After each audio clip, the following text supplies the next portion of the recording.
Nous sommes en janvier, mais je suis déjà sur cette ferme pour débuter les activités de fauchage et de préparation de sol.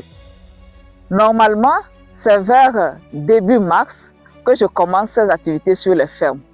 Mais sur cette ferme particulièrement, il faut qu'on commence tôt pour certaines raisons.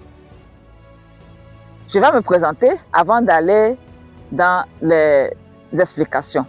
Je m'appelle Solim, je suis une entrepreneur agricole. Je travaille auprès des populations rurales et aussi j'accompagne les promoteurs de fermes sur leurs projets agricoles. Ce terrain agricole que vous voyez derrière moi, vous allez voir, il y a un champ ici à côté où on a des tiges de maïs. Ce terrain agricole appartient à un de mes clients avec qui j'ai travaillé l'année dernière. Normalement, on devait exploiter aussi cette parcelle, mais on n'a pas pu. Pourquoi on n'a pas pu?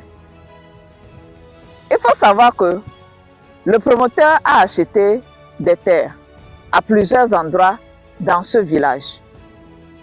Et le temps de mettre en place les installations qu'il faut, il n'a pas pu débuter l'année dernière toutes les activités sur toutes les parcelles.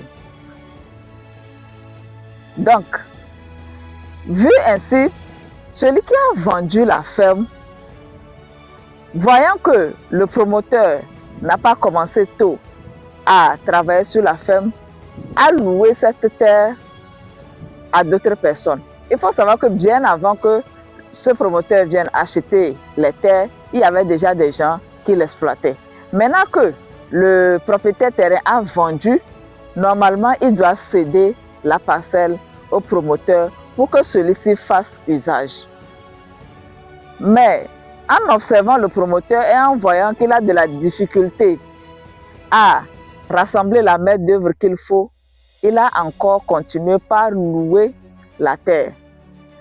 Alors, vers le mois de juin, le propriétaire quand même, ou bien le promoteur, mon client, quand même a pu gérer un certain nombre de choses et maintenant a décidé que comme au moins il va exploiter sa terre pour faire la production pour la deuxième saison. On arrive sur le champ, on arrive ici, on remarque qu'il y a des productions sur la ferme.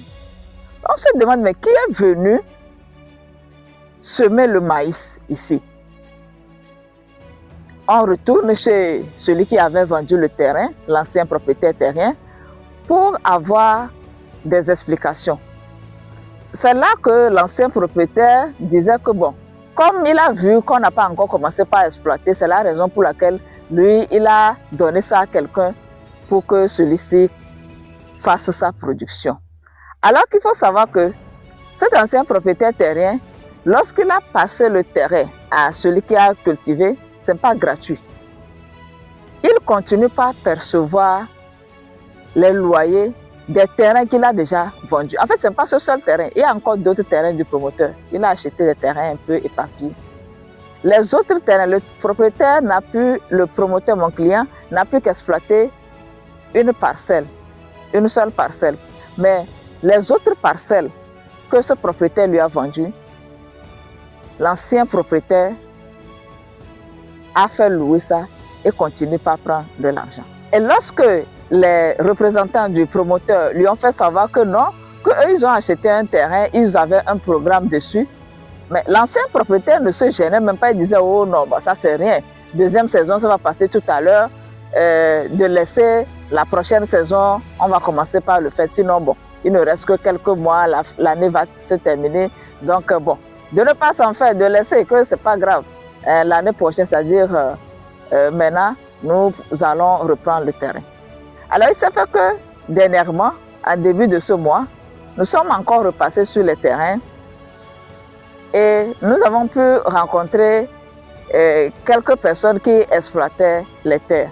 On a discuté avec eux, on a remarqué que l'ancien propriétaire n'a pas encore informé ceux qui travaillaient sur les terrains que cette année-là, ils ne vont pas exploiter.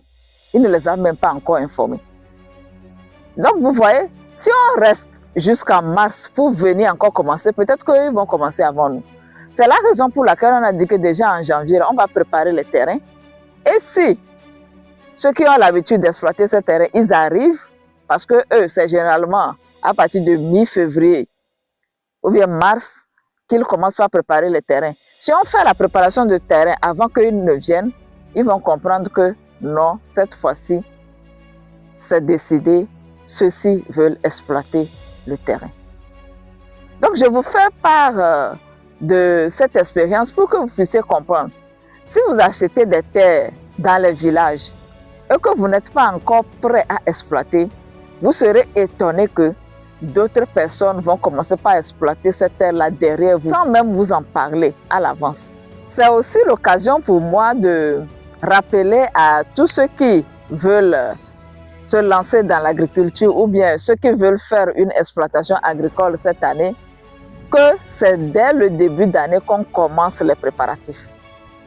Oui, dès le début d'année, même si ce n'est pas pour venir travailler sur le terrain comme ça, il faut déjà commencer par planifier son année agricole. Qu'est-ce que vous allez mettre en première saison?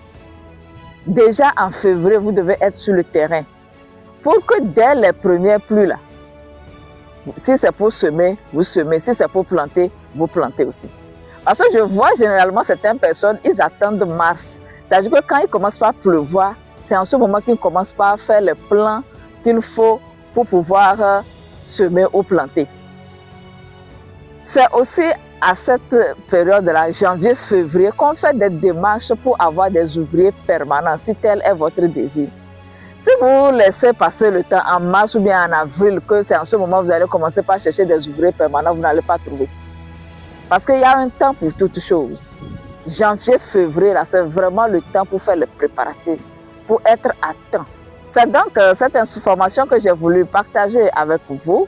Peut-être que ça va aider certains parmi vous. Et disons que je vous donne rendez-vous dans quelques jours pour une nouvelle vidéo. D'ici là, prenez bien soin de vous, portez-vous bien. Au revoir.